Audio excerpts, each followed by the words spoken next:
तो नमस्कार, स्वागत है आप सभी का इंडिया फर्स्ट के इस खास प्रोग्राम में। और सुनी सुनाई के इस ताजा एपिसोड में चर्चा हम करेंगे मध्य प्रदेश के सत्ता गलियारों से जुड़ी हुई कई खबरों से, और उसके इतर भी जाकर हम जानने की कोशिश करेंगे आखिर पर्दे के पीछे चल क्या रहा है। और जानकारी देने के लिए हमेशा की तरह हमारे साथ मौजूद है वरिष्ठ पत्रकार और सुनी सुनाई कॉलम के लेखक श्री रविंद्र जैन जी। आपको बहुत बहुत स्वागत है सर। नमस्कार जी। सबसे पहले शुरुआत मजाक से। मजाक का विषय बन गए मंत्री जी, क्या खबर है? हाँ, देखिए, बहुत ही रोचक खबर है ये। मध्य प्रदेश में जो विदिशा है, विदिशा में मंडी है और मंडी के एक सचिव हैं, उनका एक ऑडियो बड़ा तेजी से वायरल हो रहा है जिसमें वो लगातार धाराप्रवाह गालियां दे रहे हैं। और उनका गालियां देने का कारण है कि कई मंत्री उनके ऊपर दबिश डालते हैं। उनका कह रहा है कि विभाग के ही मंत्री ने उनसे 64,000 रुपये का सर्वाधिक गेहूं ले लिया। वो कहते हैं इस तरह की टोपी हमें पहनाई जाती है कि हमारा काम करना बहुत मुश्किल हो गया है। तो मेरा ये कहना है आशुतोष जी कि पहले भी इस तरह की बातें आया करती थी। यदि कोई मंत्री या कोई पार्टी का पदाधिकारी इस तरह की गलती करता था या अधिकारियों पर दबिश डालकर कोई लाभ लेने की कोशिश करता था तो भारतीय जनता पार्टी का संगठन उसको बुला के समझाइश देते थे या मुख्यमंत्री निवास में उसकी पेशी हुआ करती थी। लेकिन मैं ये देख रहा हूँ कि मंत्री छोटे छोटे भ्रष्टाचार कर रहे हैं। बड़े तो कर ही रहे लेकिन छोटे छोटे, जैसे उन्होंने 64,000 रुपये का सर्वाधिक गेहूं अपने घर के लिए बुला लिया विदिशा से। तो इस तरह के जो ऑडियो वायरल हुआ उसकी सच्चाई जानना चाहिए था, संगठन को, मंत्री को बुला के पूछताछ करना चाहिए था। लेकिन अब ये सब चीजें ना होने का असर ये हो रहा है कि मंत्री निरंकुश हो गए हैं।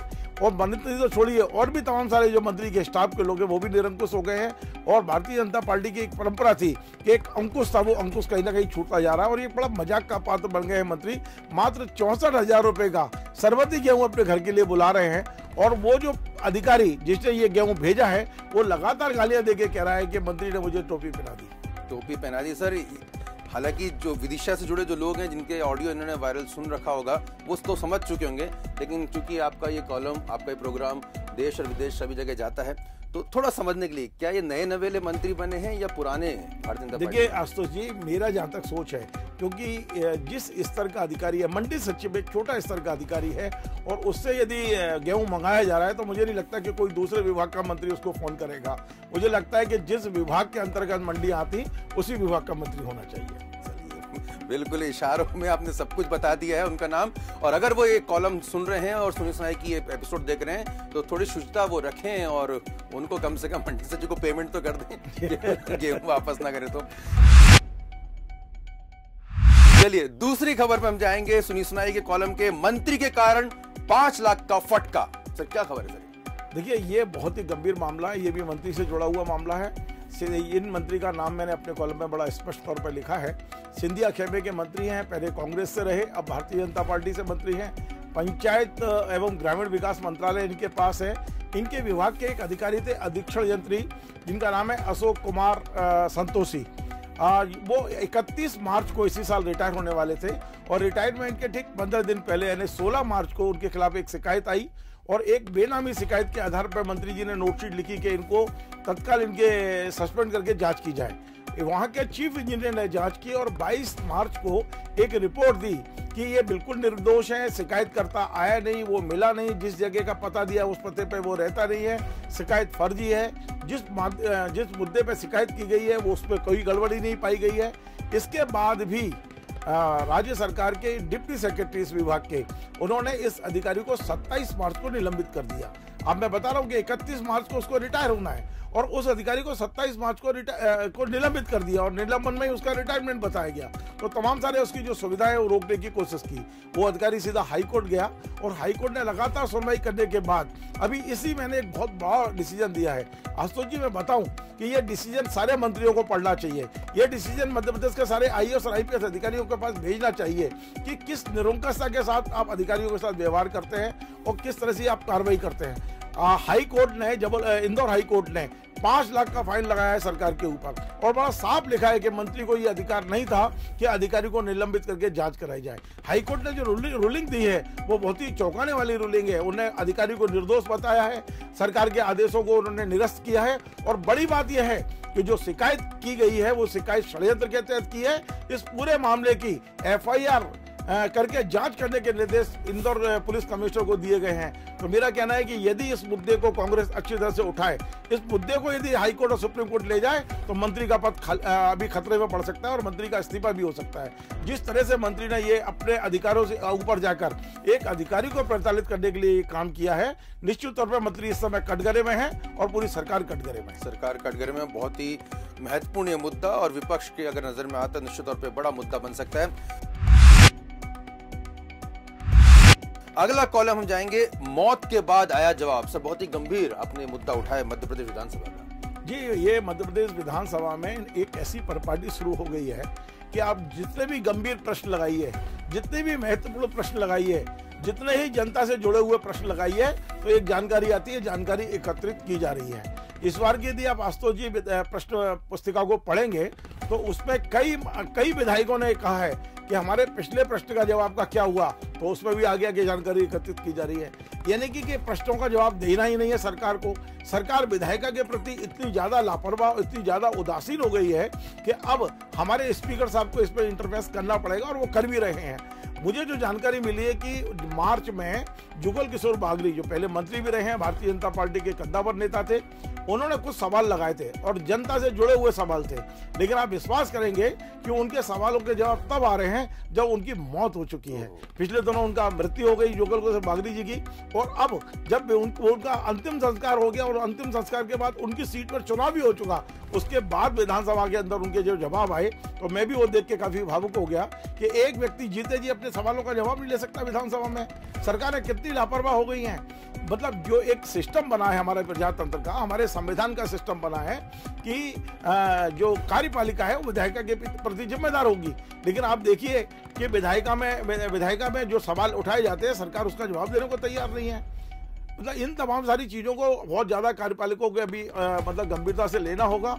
और मुझे खुशी है कि मध्य प्रदेश के जो स्पीकर हैं गिरीश गौतम जी, उन्होंने स्वयं आके मीडिया में जवाब दिया है कि मैं इसको स्वयं देखूंगा। आशुतोष जी, एक और बहुत बड़ी जानकारी है जो मैंने कॉलम में नहीं लिखी है, लेकिन आपके चैनल के माध्यम से बताना चाहता हूं कि प्रियव्रत सिंह ने अभी एक विधानसभा सचिवालय में एक पत्र देकर जवाब मांगा है कि अभी तक ऐसे कितने सवाल हैं जिनके जवाब नहीं आए हैं। और आपको जानकर आश्चर्य होगा, वो सूची मेरे पास है, 400 सवालों के जवाब ही नहीं भेजे हैं अभी तक। 400 सवाल सरकार के पास पेंडिंग पड़े हुए हैं और इन सवालों में सारे के सारे सवाल ये भ्रष्टाचार से जुड़े हुए हैं या जनता के मूल मुद्दों से जुड़े हुए हैं।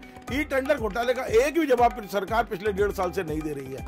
तो ये ऐसी चीजें हैं जिसमें अब बहुत गंभीरता से विचार करने की जरूरत है। बहुत ही गंभीरता से विचार करने की जरूरत है निश्चित तौर पर। सर आपने बहुत ही महत्वपूर्ण ये विषय अपने जानकारी में लाए हैं। और सेज ग्रुप की उल्टी गिनती शुरू, ये बहुत ही महत्वपूर्ण आपने कॉलम निकाला है। देखिए, भोपाल में एक अग्रवाल बिल्डर हुआ करते थे, धीरे धीरे उनका कद बढ़ता चला गया, बहुत सारा पैसा उनके पास आया, कहाँ से आया नहीं पता है, लेकिन लोग कहते हैं कि बहुत सारे अधिकारियों का पैसा लगा है, राजनेताओं का पैसा लगा है। धीरे धीरे वो अग्रवाल बिल्डर आज मध्य प्रदेश का एक बड़ा सेज ग्रुप के रूप में स्थापित हुआ।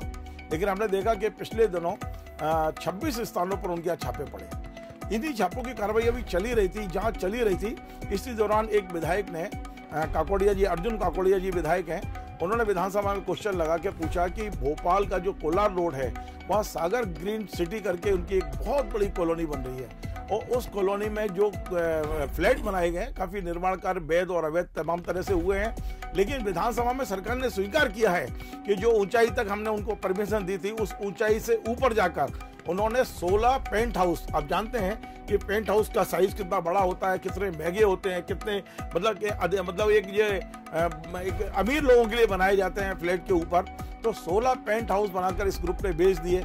इसने तमाम सारी छतें बनाकर बेची हैं। हालांकि उसका जवाब सरकार ने नहीं दिया है, लेकिन विधायक का आरोप था कि छतें बेची हैं। तो विधानसभा में सरकार की जानकारी में ये बात आई है कि सेज ग्रुप कहीं ना कहीं ये जो कॉलोनी बनाई उसमें बहुत बड़ी अनियमितता है और इसीलिए मैंने इस बात को लिया है कि हाँ, जहाँ सेज ग्रुप एकदम बढ़ता जा रहा था मध्य प्रदेश में, इंदौर में, होशंगाबाद में, भोपाल में, कई जगह उनका यूनिवर्सिटी और शिक्षण संस्थानों के साथ बिल्डर्स का काम, फैक्ट्रीज तमाम होता जा रहा था। लेकिन अब जब से उनके यहाँ छापा पड़ा है या विधानसभा में सवाल आए हैं, ऐसा लगता है कि सेज ग्रुप की उल्टी गिनती शुरू हो गई है। लगता है कि वो जहाँ से शुरू हुआ कहीं ऐसा नहीं हो कि वहीं पुनः वहीं पहुंच जाए वो। वहाँ पुणे पहुंच जाएगा सर। इस बीच उन लोगों के भी क्या नामों के खुलासे हो पाएंगे इनकम टैक्स की जांच में, उन नेताओं के, उन रसूखदारों के जिनके पैसे इसमें लगे होंगे? देखिए, ये बात बड़ी गंभीर सवाल है और आपने पूछा है तो मैं बता देता हूँ कि मेरी जानकारी में ये आया है कि ईडी यहाँ से बहुत सारी जानकारियाँ लेकर गया है। इस छापे के बाद ईडी ने ये सारी जानकारियाँ दिल्ली में दी हैं।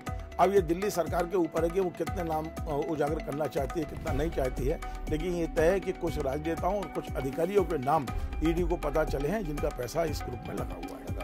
तो जितने भी वो तमाम राजनेता जो अपनी काली कमाई को खपाने के जुगाड़ में लगे रहते हैं, उनके लिए भी ये बड़ा रेड अलर्ट वाली खबर है। चलिए अगली खबर सर, आपने मुख्यमंत्री जी के विधानसभा क्षेत्र से लिए, प्रदेश में हरियाली, बुधनी में सूखा। देखिए आशुतोष जी, ये बहुत मतलब रुचिकर भी है मध्य प्रदेश के मामले में। मैंने शिवराज जी का तीसरा कार्यकाल देखा था और शिवराज जी के तीसरे कार्यकाल में 12 चेहरे ऐसे थे जो बुधनी क्षेत्र से बिलोंग करते थे और मध्य प्रदेश में कहीं ना कहीं राज्य मंत्री या कैबिनेट मंत्री का दर्जा उनको था। कहीं निगम में थे, कहीं मंडल में थे, कहीं समिति में थे, उनको किसी न किसी रूप में एक लाभ का पद मिला हुआ था। लेकिन इस बार जब सूची निकली निगम मंडलों की तो आप देखेंगे कि केवल शिव चौबे जी जो पहले से गौ सेवा आयोग के अध्यक्ष हैं, इसके अलावा शिवराज जी ने अपने विधानसभा क्षेत्र से किसी को उपकृत नहीं किया है। तो शिवराज जी चौथे कार्यकाल में बहुत संभल कर चल रहे हैं और वो कोई भी ऐसा आरोप अपने ऊपर लगने नहीं देना चाहते हैं कि उन्होंने अपने किसी पारिवारिक व्यक्ति को, अपने क्षेत्र के व्यक्ति को अभिलाष किया है। वो पूरी जितने भी कदम उठा रहे हैं वो राजनीतिक चातुर्य को ध्यान में रखकर उठा रहे हैं, अपनी कुर्सी को ध्यान में रखकर उठा रहे हैं, संगठन और सत्ता के बीच समन्वय रहे इसके लिए ध्यान में रख के उठा रहे हैं। तो इस बार ये भी आपने सर अपने कॉल में पहले बताया कि उन अधिकारियों को भी अब आसपास नहीं फटकने दिया जा रहा है जो कि एक कोटरी के माने जा रहे थे, शिवराज जी के खास जो माने जाते थे। बिल्कुल, इस बार मैंने देखा था कि शिवराज जी का जो तीसरा कार्यकाल था उस समय करीब 1 दर्जन अधिकारियों की ऐसी कोठरी बन गई थी जिन्होंने शिवराज जी को घेर लिया था। शिवराज जी और उनकी सरकार वही करती थी जो वो अधिकारी चाहते थे। लेकिन जो चौथा काल है, इस काल में वो अधिकारी दूर दूर तक नजर नहीं आ रहे। मैं नाम लेना चाहूंगा, आपने देखा होगा जुलानिया जी की क्या स्थिति थी, विवेक अग्रवाल जी की क्या स्थिति थी। ऐसे तमाम सारे अधिकारी हैं जिनको शिवराज जी ने एकदम से दूर रखा है इस बार, चाहे हरिरंजन राव हो, चाहे विवेक पोरवाल जी हों। बहुत सारे अधिकारी, हरिरंजन राव तो अभी दिल्ली में हैं, लेकिन बहुत से ऐसे अधिकारी हैं जिनको उम्मीद थी कि चौथी बार मुख्यमंत्री बनेंगे तो हम लोग फिर से मुख्यमंत्री सचिवालय में आएंगे और फिर तो मुख्यमंत्री के नजदीक हो जाएंगे। लेकिन इस बार शिवराज जी ने तमाम सारे अधिकारियों को, चाहे वो विवादास्पद हो या ना हो, लेकिन उन्होंने कोई कोटरी नहीं बनने दी। और इसके पीछे एक कारण और भी है और वो है शिवराज जी के साथ मुख्य सचिव इकबाल सिंह बैस का होना। बैस भी इस तरह की कोटरी नहीं बनने दे रहे हैं। इसमें कोई दो राय नहीं है कि अब जो काम हो रहा है या तो शिवराज जी की इच्छा से हो रहा है, सत्ता की इच्छा से हो रहा है, संगठन की इच्छा से हो रहा है या फिर सीएस की इच्छा से हो रहा है। चौथा कोई ऐसा नहीं है जो अपनी इच्छा यहाँ चला पाए। तो बिल्कुल बदले हुए शिवराज अपने नए कार्यकाल में। और अंत में आपने सर सहारा ग्रुप के चेयरमैन सुब्रत रॉय को लेकर एक बहुत कॉलम इसमें लिखा है। बड़ी हैरानी होती है कि मध्य प्रदेश पुलिस उनको 6 महीने से ढूंढ रही है। देखिए, आपको जानकर हैरानी होगी कि सहारा ग्रुप और कुछ और चिटफंड कंपनियों के खिलाफ मध्य प्रदेश में इस समय 11,000 से ज्यादा शिकायतें हैं। 11,000 से ज्यादा शिकायतें और करीब 500-700 शिकायतों पे एफआईआर भी दर्ज है। और इन एफआईआर में 40-50 शिकायतें ऐसी है जिसमें सीधे आरोपी हैं सुब्रत राय जी। और सुब्रत राय को आप जानते हैं सुप्रीम कोर्ट से जमानत मिली हुई है, सहारा ग्रुप के वो चेयरमैन हैं। और सुप्रीम कोर्ट की जमानत पर कई शर्तें होती हैं कि वो कहीं ऐसी जगह नहीं जाएंगे जहां पुलिस उनको ना पकड़ पाए, कहीं ऐसी जगह मतलब फरार नहीं होंगे। लेकिन इसके बाद भी 15 जुलाई को मध्य प्रदेश में रतलाम जिले के आलोट पुलिस उन्हें गिरफ्तार करने लखनऊ पहुंची, उनके मुख्यालय। उन्होंने काफी पूछताछ की और वहां वो नहीं मिले। उनने अपने रिकॉर्ड में उनको फरार घोषित किया हुआ है। तो आप देखिए कि एक व्यक्ति जो सुप्रीम कोर्ट से जमानत पर है वो मध्य प्रदेश पुलिस को पिछले 6 महीने से नहीं मिल रहा है। तो आशुतोष जी, मैं पूछना चाहता हूं कि मध्य प्रदेश पुलिस केवल फॉर्मेलिटी कर रही है या बाकी उन्हें गिरफ्तार करना चाहती है? यदि वो 15 जुलाई को नहीं मिले तो उनके ऊपर इनाम क्यों नहीं घोषित किया गया? उन्हें फरार क्यों नहीं घोषित किया गया? उनके इश्तिहार क्यों नहीं निकलवाए गए? आपको मालूम है कि टोटल कितना पैसा उनके ऊपर चाहिए? अभी सरकार ने विधानसभा में बताया है कि सहारा ग्रुप और अन्य चिटफंड कंपनियों का 903 करोड़ रुपया पब्लिक का उनके पास है। 903 करोड़ रुपया, 11,000 से ज्यादा शिकायतें हैं। आप खुद विधानसभा में कहती है सरकार कि हमने सभी पुलिस अधीक्षकों को निर्देश दिए हैं कि जितने भी चिटफंड कंपनियां उनके खिलाफ अभियान चलाएं, जो प्रभावित लोग हैं उन्हें बुलाएं और एफआईआर करें, उनका पैसा वापस कराएं। जब हमने उस लिस्ट को देखा कि कितने लोगों का पैसा वापस हुआ है, तो आप जान के आश्चर्य होगा कि 309 करोड़ रुपए में से मात्र 39 करोड़ यानी 39 करोड़ रुपया लोगों का वापस हुआ है। आज भी 850 करोड़ रुपया इन चिट फंड कंपनियों के ऊपर है। तो कौन सी ऐसी ताकतें हैं जो उनको गिरफ्तार करने से रोक रही हैं? सरकार को जवाब तो देना होगा ना, क्योंकि बहुत सारे लोग इससे प्रभावित हैं, हजारों लोग। इसमें से कई लोग ऐसे हैं जिन्होंने सुसाइड कर लिया, कई ऐसे हैं जो परेशान है, दर-दर की ठोकरें खा रहे हैं, कई कोर्ट में जा रहे हैं, पुलिस के चक्कर लगा रहे हैं और पुलिस फॉर्मेलिटी कर रही है। डीजीपी साहब खुद कहते हैं कि हमने सारी पुलिस अधीक्षकों को सख्त कार्रवाई करने के निर्देश दिए हैं। तो आखिर उन पुलिस अधीक्षकों के हाथ किसने रोके हैं? आज क्यों नहीं सुब्रत राय जी गिरफ्तार हो पा रहे हैं? ये बड़ा मतलब सवालिया निशान है पुलिस के ऊपर और सरकार के ऊपर। सरकार को यदि वास्तव में अपने जनता को यदि न्याय दिलाना है तो तत्काल ऐसे लोगों को शिक्षा पे लाना पड़ेगा। बिल्कुल, एक उदाहरण पहले भी है, साईं प्रसाद फूड्स एक बड़ा नाम था सर, उनके काफी चैनल्स भी थे, उनके कर्ता धर्ता को गिरफ्तार भी किया। बिल्कुल ये सुब्रत राय जी भी आज नहीं तो कल गिरफ्तार होंगे। सरकार कब तक ये उनको बचाने की कोशिश करेगी? क्योंकि मैं स्पष्ट तौर पे आपके चैनल के जरिए कह रहा हूँ कि सरकार की इच्छा शक्ति होती तो सुब्रत राय अभी तक फरार नहीं होते या मध्य प्रदेश पुलिस के रिकॉर्ड में फरार नहीं दिखाई जाते। चलिए, उम्मीद करते हैं कि अब मध्य प्रदेश सरकार कम से कम उन गरीबों की सुनेगी और चिट फंड के जरिए जितने लोगों को उनकी खून पसीने कमाई जिन्हें चूस लिए है। और बड़े सर ये बड़ी हैरानी बात है, मैं आप चाहूँ एक कमेंट आप और इसमें करें कि हैरानी होती है कि एक सामान्य व्यक्ति दिन रात एक करता है, खून पसीना बहाता है, वो 2 वक्त की रोटी की जुगाड़ कर पाता है, लेकिन ये कौन सी ऐसी स्कीम लेकर आते हैं, इसको फिल्मों में जो दिखाए जाते हैं वो वास्तविक जिंदगी में उनके उदाहरण मौजूद हैं। जो बड़े चेहरे जो टेलीविजन में चमकते दमकते दिखाई देते हैं, उनके आसपास तमाम ऐसे चेहरे दिखते हैं जिनको हम रसूखदार मानते हैं, उनको बड़ा प्रतिष्ठित मानते हैं, लेकिन वो कितने खोखले होते हैं और कितने रक्त पिपासु होते हैं गरीबों के। क्या वो वक्त आ पाएगा जब इस तरह के लोगों को सलाखों के पीछे भेजेगी सरकार और आम जनता को भरोसा दिलाएगी कि नहीं भाई हम सरकार है यहाँ पर, आप लोगों के साथ गलत नहीं होगा? देखिए आशुतोष जी, ये लोग सपने बेचने का काम करते हैं।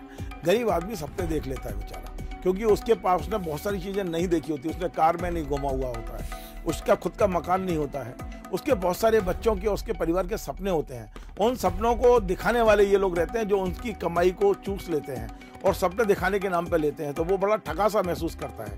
तो ये बात तय है कि उनके सपनों को बेचकर उन्होंने पैसा कमाया है, लेकिन ये भी तय है कि मुझे नहीं एक लगता कि एक भी चिट फंड कंपनी वाला इस पैसे से कोई बहुत बड़ा पैसे वाला हुआ हो, आगे पीछे उसको जेल जाना होगा, उसे जवाब देना होगा। और ये जितने भी लोग हैं, चाहे वो सहारा के हों या दूसरे हों, आज नहीं तो कल इनको जेल तो जाना ही पड़ेगा और इनको लोगों का पैसा वापस करना होगा। देर है पर अंधेर नहीं है। मुझे पूरी उम्मीद है कि एक दिन सुब्रत राव को मध्य प्रदेश के किसी न किसी पुलिस के थाने में बैठकर लोगों का पैसा वापस करना होगा। और हमें भी पूरी उम्मीद है कि सुनी सुनाई अगले एपिसोड में हम और कुछ रोचक जानकारी के साथ आपके साथ फिर बैठेंगे और पूरा भरोसा भी है इस मामले को लेकर। तो सुनी सुनाई का एपिसोड आपको कैसा लगा? रविंद्र जैन सर का मोबाइल नंबर लगातार हम फ्लैश करते जा रहे हैं, आप उनसे संपर्क भी कर सकते हैं। और अगर इस प्रोग्राम की तरह भी कुछ जानकारी आप चाहते हैं तो उनसे उनकी मर्जी के अंदर आप पूछ भी सकते हैं। अगर आपको ये वीडियो पसंद आए तो कृपया कर इसे लाइक कीजिए, सब्सक्राइब कीजिए और इसे शेयर जरूर कीजिए। नमस्कार।